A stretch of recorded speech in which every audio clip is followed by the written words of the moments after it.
poloneza Chopina.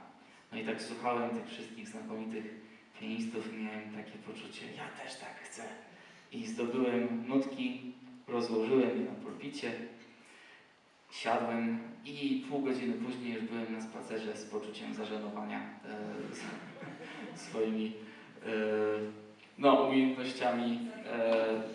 W każdym razie tak sobie myślałem, że to nauczenie się poloneza Chopina to jednak będzie dużo więcej pracy niż myślałem początkowo i chyba szybciej wyjdzie po prostu napisać poloneza i napisałem poloneza i mam nadzieję, że Państwu przypadnie do gustu. Brzmi on tak.